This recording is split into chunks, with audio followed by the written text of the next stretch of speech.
Growing up, I never expected how much my life would change. In a small, tight-knit town, I was the odd one out, more focused on school than fitting in. While my classmates were into sports and parties, I was absorbed in books and computer programming. During this time, I found my passion for business, though most people just saw me as the quiet, nerdy guy. Despite my shyness, I couldn't ignore Beverly, the girl everyone admired. She was everything I wasn't: confident, popular, always in the spotlight.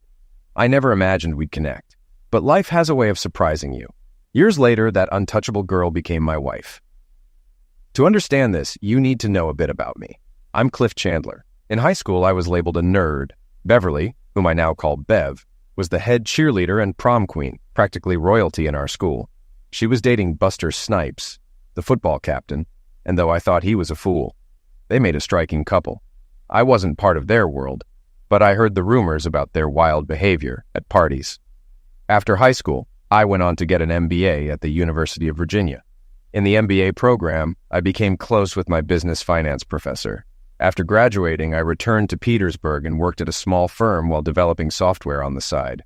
My professor heard about my project and encouraged me to start my own company, offering to help me get it off the ground. With his guidance, I set up a private corporation and my software took off, leading to a highly successful business. As the company grew, I hired my professor as a consultant. Around the same time, I ditched my wireframe glasses for contacts, and my MBA classes helped me build confidence. I learned to stand my ground, and in many ways, that marked the start of my transformation from a nerd to a businessman. About 4 months after starting my business, I visited a potential client and ran into Bev, who was the president's secretary. I recognized her immediately, but it took her a moment to remember me. We had a pleasant chat while I waited for my meeting, and I couldn't help but notice she was even more attractive than in high school. Before I left, we agreed to catch up sometime, though I didn't think much of it afterward. She seemed out of my league. A few weeks later, I returned for another meeting, and Bev mentioned she was disappointed we hadn't met up yet. I was surprised she remembered. A couple of weeks later, we finally got together. Our first meeting went so well that we started dating regularly. We had a lot in common and felt at ease with each other. She often remarked on how much I'd changed and regretted that we hadn't connected earlier. Though we didn't have sex, she introduced me to new sensations and wanted me to take her to bed, but I was raised to avoid premarital sex. We got married 7 months later. During our time together, she made it clear that she wasn't a maid, but I didn't mind. I couldn't believe someone like her would be interested in me. We had an early afternoon wedding, and our wedding night was planned in San Francisco, with a honeymoon in Hawaii the next day. That night, as a maid, I experienced a whole new world of closeness. On the flight to our honeymoon, we even joined the Mile High Club. Once we arrived, the cab ride to the hotel was anything but ordinary, as Bev couldn't keep her hands off me. I was overwhelmed by this new sexual experience, feeling both embarrassed and intrigued by emotions I had never encountered before. When we got to our room, we showered together. She emerged a little later wearing a sheer nightgown that left nothing to the imagination. She lay on the bed and, in a soft voice, said, "Sweetie, this is our wedding night. It's time to consummate our union." Our first time together was intense. We spent most of the night having sex and nearly missed our flight to Hawaii the next morning. Exhausted, we slept through most of the flight. I won't go into details, but during our 2 weeks in Hawaii, we had a lot of sex. By the end of our honeymoon, I felt like I had become an expert. I wondered why I'd never thought about sex before. Bev's experience was clearly not from books or movies, but her past didn't bother me. During our first year, Bev told me about her relationship with Buster. They had been serious, but after graduation, she realized he wasn't going anywhere. He ended up working in construction, got caught stealing, and became known to the police. Eventually, he moved to Philadelphia, and she lost track of him. Life was great for us until about a month ago. Our 10th high school reunion was approaching. I wasn't too interested in going, but Bev was excited to reconnect with old friends. Many had moved away, married, or disappeared, so we decided to attend. We sent in our RSVP with the reunion fee. The committee rented a ballroom for the event, and each class had a hospitality suite. The night before the reunion, we talked about what to expect. I reminded Bev that everyone was 10 years older and likely married, but she was eager to see her old friends. She listed off names but didn't mention Buster, so I asked if he'd be there. She paused and said she didn't know, but if he was, I didn't need to worry. He was a loser. On reunion night, Bev looked stunning in a beige cocktail dress that showed off her amazing figure. I was proud to be with her and knew she'd turn heads. She asked if I approved, and I responded with a passionate kiss. As I pulled away, she teased, "Don't get your motor running too soon or too fast, Buster." I wasn't sure if it was just a word choice or something more, but she headed back to put on her lipstick before we left. At the hotel, we got our name badges and mini yearbooks with old photos and updated names for married women. Bev was quickly swept up in greetings and compliments from her old friends, while I mingled with a few guys I had known. It took over half an hour to get Bev to the main ballroom, where she was again surrounded by her friends. I shuffled around until the dinner call was made. I glanced through the yearbook and didn't see Buster's picture, which was a relief. Some people who couldn't attend had sent notes and paid the fee to support the reunion. When Bev asked if she could sit with her old friends, I was disappointed but didn't say so. I ended up at a table with other spouses, far from Bev. Dinner was dull, and I remembered why I hadn't wanted to come. After some speeches and a toast, the bar and dance floor opened. I heard a commotion near Bev's table and saw Buster step up to her. She threw her arms around his neck and gave him a kiss. Then he took her hand and led her to the dance floor. I was furious. I walked onto the dance floor, tapped Buster on the shoulder, and said, "The first and last dance belongs to the spouse." Bev gasped and said, "Honey, you remember Buster, don't you?" I replied coldly, "Yeah, I remember. This dance is mine." Buster, not recognizing me from school, reluctantly stepped aside. After he left, Bev criticized me for not being friendlier. I realized Bev had been drinking a lot. I apologized, but told her I never liked Buster, and that hadn't changed. I added, "You ditched me before dinner, and now you're jumping into someone else's arms. Am I just extra baggage tonight?" She smiled, apologized, and said she just wanted to catch up with old friends. "We have a lifetime together," she said. "Don't rein me in too tight." I wasn't happy, but we finished the dance. I told her to have a good time, but asked her to ease up on the drinking. She promised to save some dances for me, but seemed annoyed and said, "Don't be a stick in the mud. I know how to handle my booze." I sat alone, frustrated, when I heard a familiar voice behind me. It was Penny, an old classmate. We talked briefly, and she warned me to keep an eye on Bev and Buster. I reassured her that I trusted Bev, but she advised me to stay alert. After Penny left, another old friend, Glinda, approached. We danced and caught up, but when I glanced at the dance floor, I saw Bev and Buster dancing far too closely. I excused myself, went to cut in, and Buster snarled at me, telling me to get off the floor. Bev, clearly drunk, giggled as he shoved me. His old teammates moved in, and I realized I was outmatched, so I backed off. Later, Penny came over and told me Buster was angry after realizing I was the nerd from school. Bev, drunk, was joining in on jokes at my expense. I was quietly seething. When Buster stepped away, I asked Bev to dance, hoping to defuse the situation. She loudly refused, and when I suggested we go home, she snapped, "I'm not ready to go yet, so piss off." As I reached for Bev, one of Buster's buddies grabbed my arm and slurred, "Bev said she's not ready. What didn't you get?" Now, 3 of Buster's friends surrounded me. I tried again. "Bev, it's time to go." 2 of them grabbed me and threw me across the dance floor, knocking down 2 couples. The crowd, used to Buster's bullying, just stepped aside. Meanwhile, Bev laughed and pointed at me, saying, "Go sit down until I'm ready. I'll tell you when it's time to leave." Buster and his gang took over the dance floor, and nobody dared to intervene. I knew I had no support to confront them, so I accepted an invitation to sit with Penny, Glinda, and their husbands. I couldn't bear watching Bev and Buster anymore, so I turned away, trying to enjoy the conversation. I told them, "I didn't expect to see Buster here. Bev was sure he wouldn't show." Penny gasped, "You didn't see the last mailing? Buster's name was listed, but he hadn't paid for the dinner or reunion. He must have hitched a ride." My stomach knotted as I realized Bev had lied about doubting he'd show up. After 1 a.m., Penny returned with bad news. "There's action in the hospitality suite, and you're not going to like it." I stood, but Penny grabbed my arm. "Cliff, don't go. You'll just get hurt," I replied.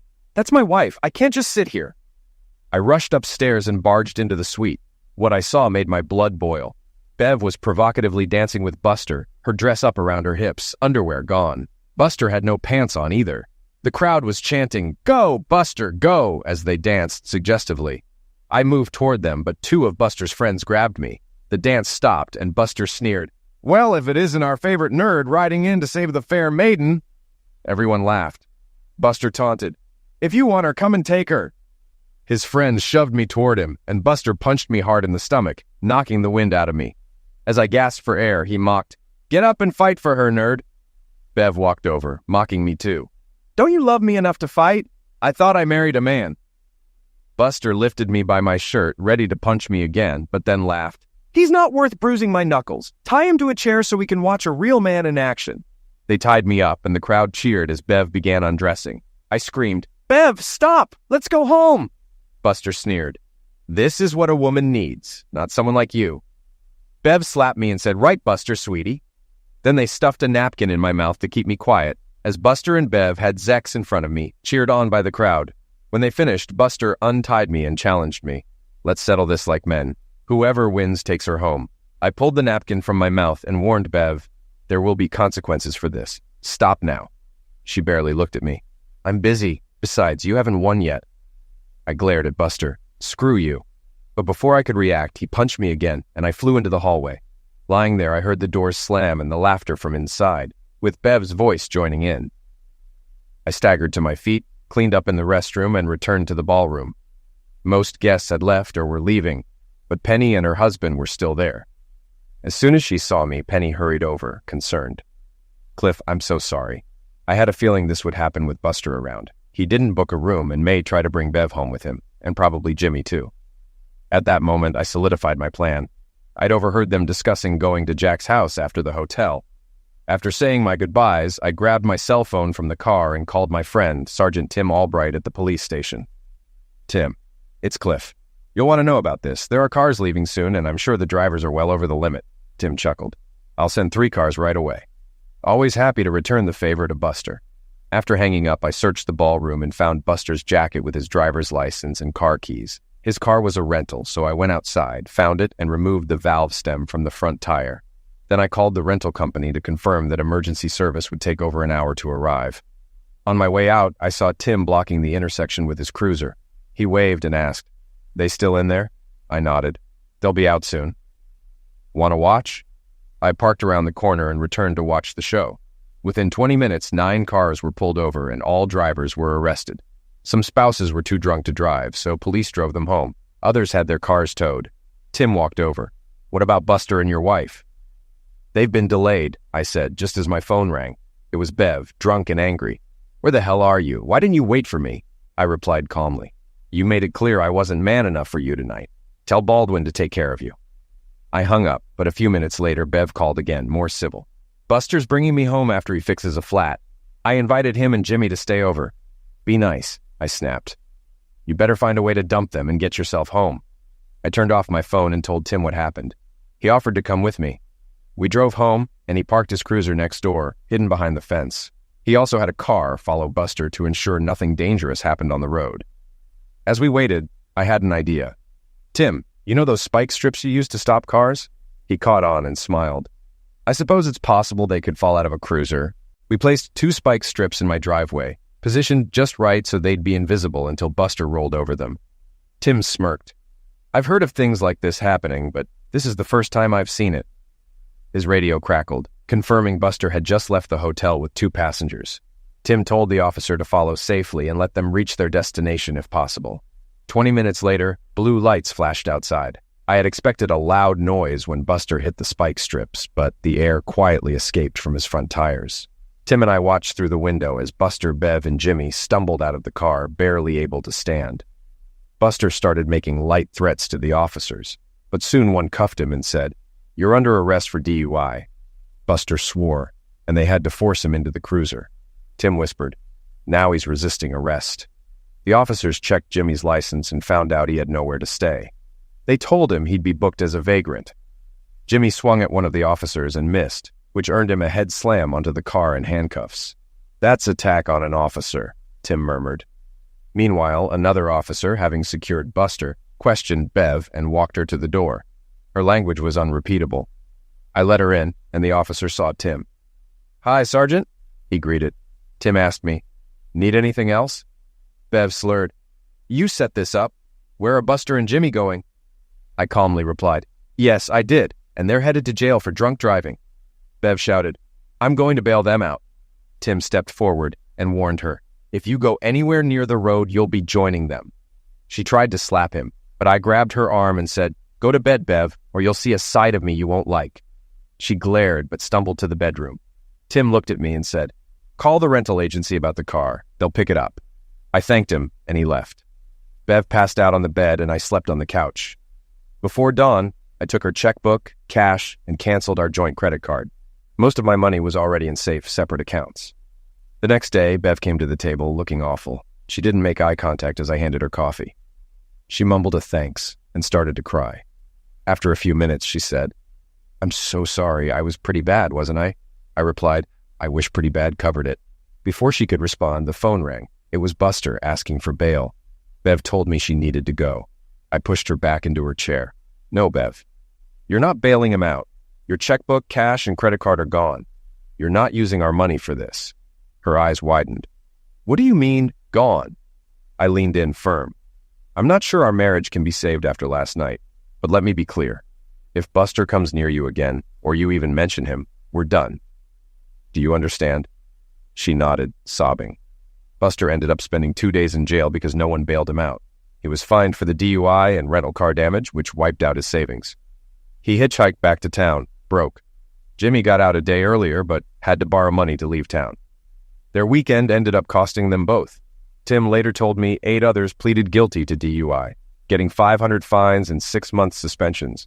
One repeat offender was fined $1,500 and lost his license for a year. I wasn't shedding any tears for them. Bev and I barely spoke for days. I waited for her to make the first move. If her parents hadn't moved nearby, I might have sent her to stay with them. On Wednesday night, as we were getting ready for bed, Bev approached me. "Can we try to repair the damage?" she asked, hugging me and seeking a kiss. I pulled back. "The damage won't be repaired in bed, and we won't have Zex until you get a full medical exam. I'm not risking anything after what you did with Buster." Shocked, she protested, "Buster isn't carrying anything. How could you think that?" I stared at her. "People who sleep around tend to pick things up. You acted like a courtesan. Get checked before you spread anything, and you'll see Dr. Matthews for certification." She begged to go to someone else, but I insisted. She cried all night. The next day, she hugged me, apologized, and said she'd gone to Dr. Matthews. Results would be back the next day. After dinner, she admitted, "I've been thinking a lot about last weekend. I'm sorry. I know you said not to mention him, but you know who I mean. We were lovers in high school, and Saturday night wasn't the first time something like that happened." I interrupted, "Why did you lie to me about Buster being there?" She hesitated, then admitted, "I was afraid you'd refuse to go if you knew he'd be there." I glared. "You knew what would happen at the reunion, didn't you? You planned it." She flinched, then confessed, "Cliff, you knew who I was before we married. I've always loved Zex, and I still want it with other people." Her words hit me hard. I asked, "How long have you been screwing Buster? Since we got married?" She insisted this was the first time since high school. I sat in silence, feeling sick. "Bev, you've told me more than you think. I won't press further now, but understand this.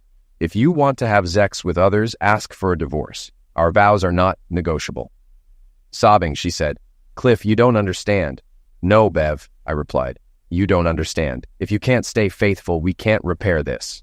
I reminded her that our plans to start a family were on hold indefinitely. "We have a lot to fix first, and I'm not bringing children into this mess." She apologized again, crying, and begged for a chance to make things right, suggesting that having a family would help. I told her firmly, "We can try to fix this, but I don't trust you, and we are not starting a family now."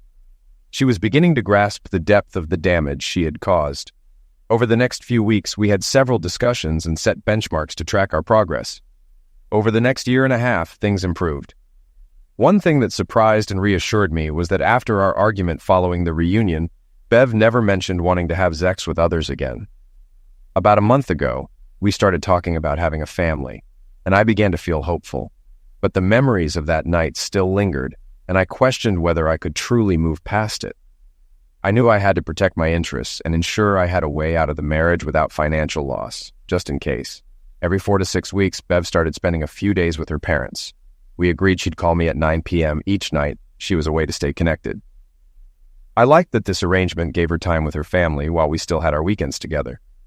Since I couldn't join her, I gave her $200 each trip to take her parents out. Bev seemed refreshed after each visit, enjoying her time with her parents and reconnecting with old friends. On her last trip, I had some free time and decided to call her. When her mom answered, I asked for Bev, but her mom told me she was at a slumber party at Janice's house and wouldn't be back until morning. I was surprised.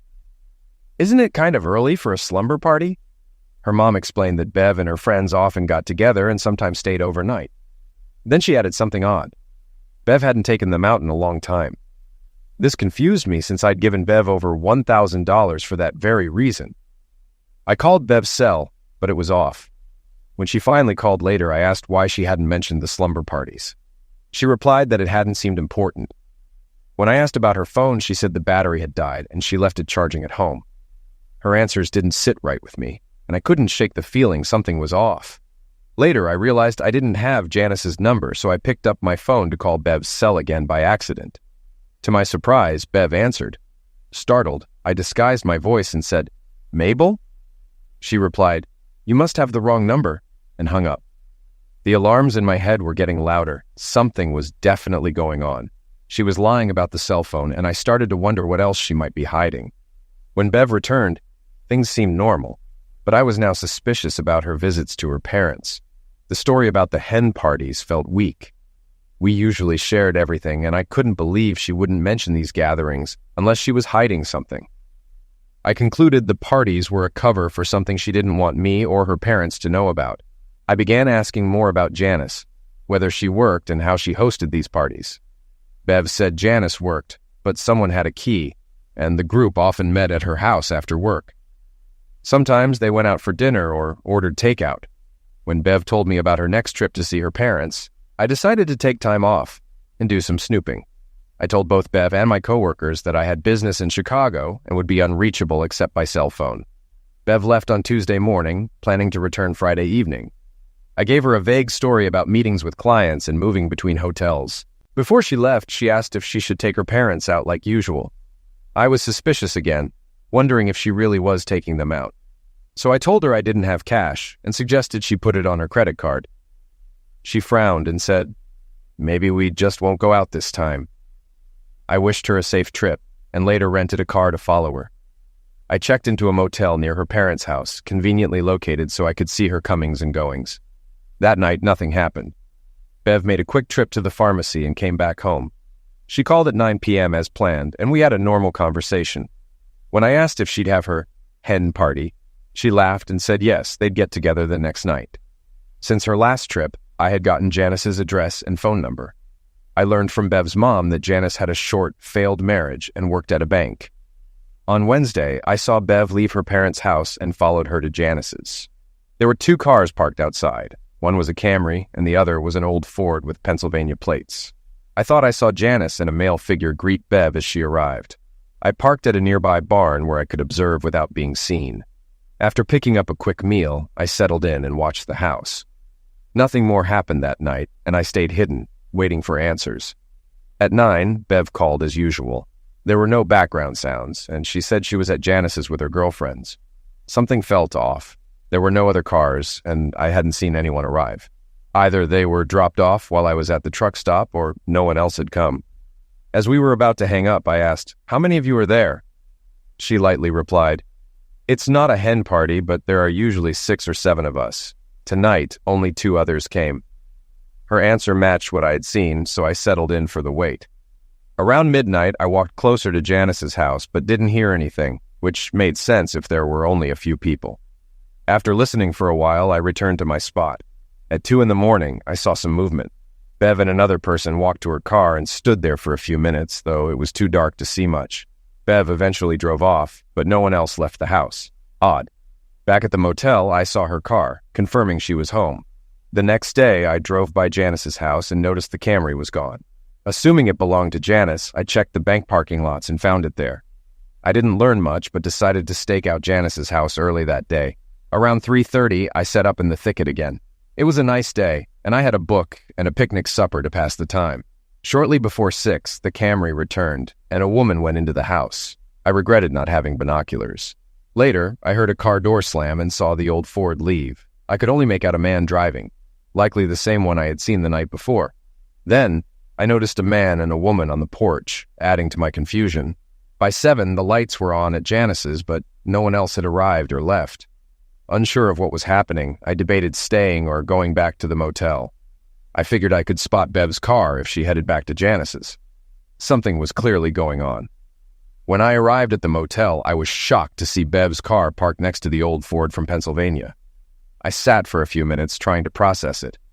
A horrible thought crossed my mind, so I checked the Ford and found it unlocked. Inside, it was a mess. Trash, clothing, and food wrappers everywhere. I opened the glove box and found the registration. My heart sank. The car was registered to Baldwin Snipes. Buster was here. Bev was with him again. As always, I'm quick to make a plan before acting. When I spotted Buster's wallet on the passenger seat, it all came together. I took his driver's license, a few cards with his name and the registration, then tossed the wallet back. Next, I unlocked Bev's car with my spare key, found her purse, and took her driver's license and credit card. While grabbing her wallet, I found a box of rubbers with several missing and a receipt from the day before, confirming what I'd suspected. Her cell phone was missing too. After putting everything back, I locked the car and went to my room. In my room, I called a college buddy in Pennsylvania and explained the situation. I gave him Buster's license, registration info, and phone number, and asked him to call the Pennsylvania State Police from a payphone, pretending to be Buster and reporting his car stolen. My friend was happy to help. Then I checked Bev's credit card account online. There was a motel charge from earlier that day and a $200 cash advance from the day before. It seemed she was paying Buster to sleep with her and even providing the rubbers. I also found a similar charge from a different motel a couple of months ago. Since this was Bev's card and she managed it, I hadn't paid much attention to it. She'd complained about the $1,000 limit but never made a big deal. I don't think she knew I had access to all our accounts. I called the credit card company and reported her card stolen earlier that day, explaining that it had been left at home while she was out of town. I flagged the motel charge as fraudulent but left the $200 cash advance for her to deal with. Finally, I made an anonymous call to the local police, reporting a suspicious car at the motel. Then I disposed of everything I'd taken, including the cut-up credit card in the trash. I didn't care what room they were in. You can fool me once, but not twice. It was satisfying to see everything fall into place, even the parts I hadn't planned. About half an hour after making my calls, I heard a commotion outside. The hotel clerk was telling someone to pay cash or leave because their credit card had been reported stolen. I recognized Buster's voice angrily threatening the clerk, while Bev tried to explain it was a mistake.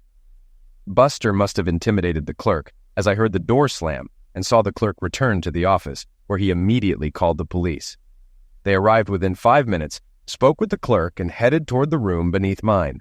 I heard the police knocking, followed by angry voices.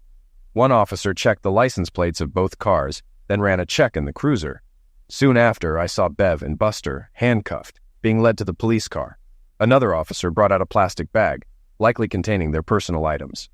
About an hour later, a tow truck came for Buster's car. Although disrupting their night gave me some satisfaction, I still felt sick. I sat in my darkened room wondering how things had gotten to this point and what I should do next. Unsurprisingly, Bev didn't make her usual 9 p.m. call. I left a message on her voicemail, expressing concern. Around 10 o'clock, I saw her dad leaving the house in his car, but couldn't tell if her mom was with him. I called her mother, but there was no answer, so I left a message asking her to have Bev call me when she got home. This part was the hardest for me. I had gotten really close to Bev's parents, especially her dad. He once told me how glad he was to have me as a son-in-law and how much he appreciated my positive influence on Bev. He also shared that he and Bev's mom had gone through a rough time with her during her last 2 years of high school. She was popular but hung out with a crowd they didn't like. They had hoped she would graduate and go to college, but her grades were so poor she had to attend community college before eventually getting into a university. Her dad had almost been in tears when he told me how disappointed they were that she barely qualified for a diploma. He mentioned that the only person ranked lower than her in class was her no-good, muscle-bound boyfriend, Buster. We often talked about her, and I knew there was more he wasn't saying. It didn't surprise me when he said he banned Buster from their house in their junior year. Unfortunately, he couldn't stop her from seeing him. He had even considered early retirement and moving before her junior year, but now he regretted not following his instincts. Our marriage had been a bright spot for her parents. After finishing some emails, I decided I didn't want to stay until morning. Bev was coming home in the afternoon, and I had things to do before she arrived. I packed my stuff and went to the office to check out. It was close to midnight when I was about to get into my car, and another car pulled into the lot. It was Bev's parents. They stopped behind Bev's car, and her mom, who I hadn't seen earlier, got out and went to Bev's car. With the doors open, I could hear Bev crying in the back seat, and her dad didn't sound too happy. Both cars left and headed home. As I drove home, I thought about what had happened. Yes, I was hurt beyond belief, but it was clear that what Bev really wanted was an easy life, and also an affair. I couldn't live with that. She had shown me this twice that I knew of, and probably more behind my back. I was foolish to think she had changed, or would change. By the time I got home, I had accepted reality. We were done. If she hadn't done this behind my back, I might have been more forgiving. But since she did, I figured that if I were generous, I'd only be benefiting that SOB buster. I decided to cut her off completely. Bev didn't know that there were photos of many of their escapades, some taken during the reunion. Penny, an old friend of mine, had made sure I got copies of the reunion photos for future use, as she put it. At the time, I didn't understand what she meant, but now it made sense. I hadn't even looked at those pictures because I didn't need to, but now I realized they could be useful. Around 9 the next morning, I called Bev's house. Her mother answered, and I could tell from her voice she was upset. She said they had received my message, but by the time she gave it to Bev, it was too late to call. She added, "Bev is still in bed. She had a rough night." I replied, "Yeah, I know." She asked what I meant, and I said, "That's not important right now. Please wake Bev up. I need to talk to her. I'll call back in 15 minutes. Her mom started to say something, but I hung up. When I called back, her mother answered again and said, "Bev still isn't up yet, but she'll call you this afternoon before she heads home. She's not up for talking right now." I was trying to stay calm, but my patience was running out. I said, "Mom, Bev is supposed to be home this afternoon before dinner, not just leaving. Please go tell her right now that I know exactly what's going on, and it's in her best interest to come to the phone immediately." Her mom sounded unsure. "Cliff, please be patient. Bev's okay, but she had a really bad time last night. I can't discuss it right now, but please be patient. She'll call this afternoon." I took a breath and replied, "Mom, if all I needed to talk to her about was her getting arrested last night, I'd wait.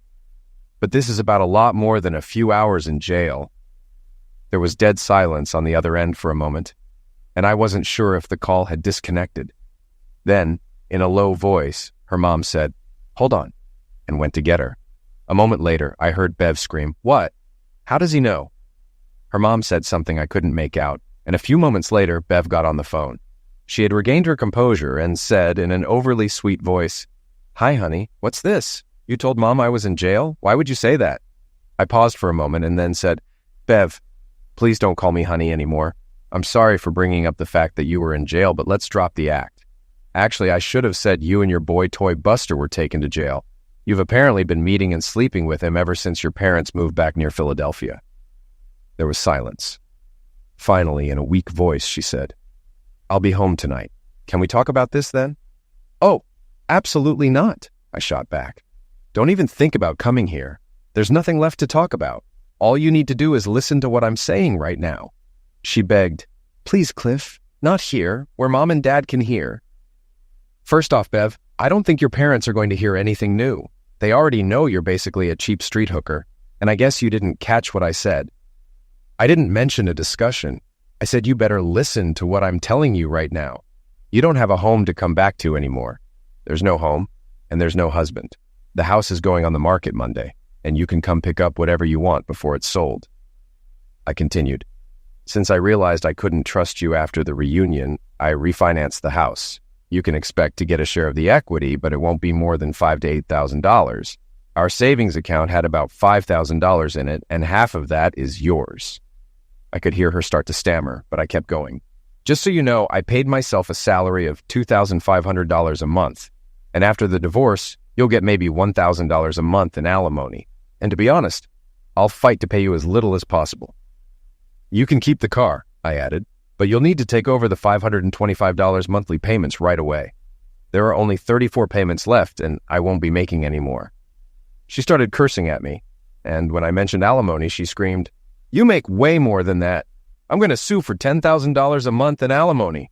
She lost it when I said, "Yeah, I make more than $2,500 a month, but besides that salary, the company deposits a monthly dividend into my offshore bank account, and you won't get a dime of it." She screamed more profanities, and I heard her dad yell at her that he'd slap her if she didn't stop her foul mouth. I calmly said, "I thought you didn't want your parents hearing all this. You've left me no choice but to file for divorce. And you better get a job fast because Buster sure can't support himself, let alone you two. Oh, and by the way, you'll have access to $125 a month from our checking account until the divorce is finalized." She cursed again, and the line went dead. Not long after, I heard a sharp crack. I think her dad actually slapped her. Then I heard him scream at her to get out of the house until she could act like a lady. A few minutes later, my cell phone rang. It was Bev's dad. He apologized for her behavior and told me she was packing to come home and that she was bringing Buster with her to knock me up. I told him not to worry about me. I'd be out of the house before they got there. During our conversation, he admitted that he had slapped her, and he started to cry, saying her face was swollen and that he had never punched anyone before. That was the final straw for me. There was no way I could love or live with someone so self-absorbed that she didn't care who she hurt. My heart ached for her parents. That was 5 years ago. Looking at things now, I guess I have to admit that being a successful businessman doesn't erase my nerdy side. I've doubled the size of my business and plan to double it again in the next 5 years. I've only seen Bev twice since our divorce was finalized about a year after that night. In the divorce, the judge gave her a little leniency because I hadn't disclosed all the financial information I was supposed to. But due to her blatant infidelity, the judge only awarded her 20% of what she could have gotten. She was awarded $800 a month in alimony until she remarried. Every year on our anniversary, I send her a check for $9,600 to cover the year's payments. I do it this way so I don't have to think about her constantly and to remind her of what she threw away. When I look back at my short first marriage, I remember all the times Bev said she loved me. I've had to wonder many times, was it ever true? The night I ended things, as you know, both Bev and Buster were hauled off to jail. Bev was allowed to call her parents, and with some difficulty, they arranged bail for her. It wasn't easy to handle after 10 p.m. in a small town, but her dad managed to settle things with the motel, and she returned to court the following week. Any charges against her were dropped. Buster, however, spent 2 days in jail until they figured out that the stolen car report was a mistake. He was released on Monday. From the records I've gathered, and based on what Bev's parents told me, this wasn't their first rendezvous. In fact, it was at least the 12th. 7 happened before the reunion, and 5 more after. When I got home, I went through our credit card statements. Bev had kept them all neatly organized. I found 7 airline and hotel charges going back to shortly after we were married. All of them were for Philadelphia and matched up with trips I had taken out of town. On this last trip, Buster had even brought along his buddy Jimmy, who apparently hit it off with Janice. That night, they ended up having a quaternion. The next night, Bev and Buster wanted time alone, so Bev rented a motel room. Since Bev couldn't get Buster out of jail, she spent the next 2 days with Janice. When she returned to her parents' house, her father had kicked her out. On Monday, Bev came home with Buster. But by then, I had already moved all my personal belongings to an apartment and taken 2 weeks off for a vacation in Aruba. They tried to find me, and I'm sure Buster's main reason for coming with Bev was to knock me up. When they couldn't track me down, they trashed the house. They broke furniture, smashed windows, destroyed china, punched holes in the walls, tore down light fixtures, emptied the fridge and pantry onto the carpet, and even threw a chair through the glass shower. In short, they wrecked the place. The realtor called me Tuesday night to inform me of the damage. I told her to have it cleaned and repaired and to send me the bill. I would deduct the costs from Bev's share when we closed. In the end, the house cleared $12,000 after repairs, which cost about $4,000. I got the $6,000 I was owed, and Bev only netted $2,000. Bev tried to deny she trashed the house, but I had 3 neighbors who witnessed the destruction. She didn't fight the claim. When Buster and Jimmy returned to Philadelphia, they had been gone over a week, and both lost their jobs. They had to panhandle and sleep in Buster's car until they found work 2 weeks later. After getting new jobs, Buster became a ward of the state. He couldn't work construction anymore due to injuries from a coworker who was angry Buster had slept with his wife. After that, Buster worked at a telemarketing company. 2 weeks after the incident in Bev's hometown, I met her dad for lunch. He seemed nervous when we sat down. We had a pleasant meal, and after some small talk, he apologized for how things turned out. He repeatedly thanked me for trying to help Bev, and expressed how heartbroken he was when he found out what happened. He said Bev's troubles began when she became a popular, attractive young woman in high school, but gravitated toward the wrong crowd. He found out about her sexual activities late in her sophomore year, and despite his and her mom's efforts to talk to her, it didn't help. The biggest shock came when he told me that Buster had gotten her pregnant at the end of her junior year. They managed to keep the abortion quiet due to summer break.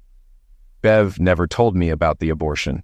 Her dad also revealed that she had been treated for an STD just before the next school year began. This was when he banned Buster from their house. He later learned the pregnancy and STD might not have been from Buster, though it likely was. He didn't realize until much later that Bev had become the high school bicycle. Bev's story is sad. 2 weeks after our breakup, and after Buster got a new job, she moved to Philadelphia to live with him and Jimmy. I don't know how she supported herself, but I can guess.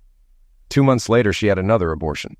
It wasn't mine since I had been using rubbers ever since we gave up on having a family. Ironically, I had been ready to start a family just before she betrayed me again.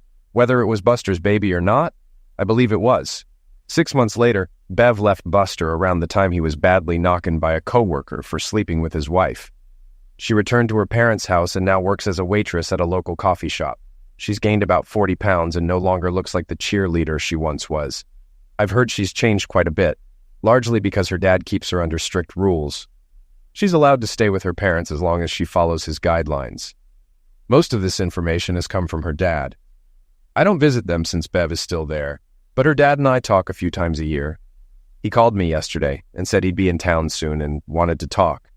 He mentioned clearing the air about a lot of things. I'm not sure how I feel about that conversation, but it might answer some lingering questions. This week has been interesting. I met with Bev's dad and he told me more than I care about now. But he did surprise me with one thing. Bev had finally confessed to him that she had married me mostly for financial stability. She just couldn't tear herself away from Buster and the rough exhibitionist sex he offered. She told her dad she regretted letting sex and exhibitionism take over her life. When Buster got her pregnant for the second time while living in Philadelphia, she realized her mistake. She said she had been nothing more than a sex toy for him. He even pimped her out, giving her just enough money for groceries and booze. He abandoned her when he found out she was pregnant. Worse, the abortion was botched, and she'll never be able to conceive again, even if she meets someone decent. I hadn't realized Buster's knocking didn't happen in Philadelphia. It occurred after he moved to Atlanta following their breakup. A friend of Bev's ran into Buster in Atlanta and barely recognized him. He's now a homeless street bum, thin, with broken and yellow teeth, a scraggly beard, and long hair. He's ruined many lives, including his own. Do I feel sorry for him? I'll let you decide. Now for the good part. On Saturday, the same week I met with Bev's dad, I took Penny out for dinner and dancing. Her husband had died in a plane crash about a month after the reunion. Penny and I started dating 4 months ago, and I proposed to her that night. The best part? She said yes. When we first started dating, she didn't think she wanted to marry again, but was glad to have companionship. I wasn't sure about a serious relationship either after what I'd been through. But after our 5th date, she invited me to dinner at her home, and I met her 2 kids. We hit it off, and I think that's when she reconsidered. She realized her children needed a father figure, and we found out we had a lot in common. By our 3rd month together, it seemed inevitable. She was still hesitant, but that Saturday night, I went all in, and she accepted. We married a few months later and just celebrated our 25th anniversary. We added a little boy to our family about 18 months after we married. I sold my business and retired 2 years ago. The kids are grown, and we moved to a beautiful home on Hilton Head Island. I rarely think about my past. Bev's parents passed away several years ago. It was sad, but also a relief. My talks with her dad were never happy and always kept the memory of my first marriage alive. I have no idea where Bev is now, and while it might sound heartless, I really don't care. Although I admit on rare occasions when she crosses my mind, I feel a little sorry for her. And yes, I have to acknowledge that in some strange way, she played a role in my transformation from a nerd to an average Joe. Maybe a little more adventurous than the average Joe, but after everything that's happened, I'm happy now. You can't imagine how much it means when Penny says, "I love you."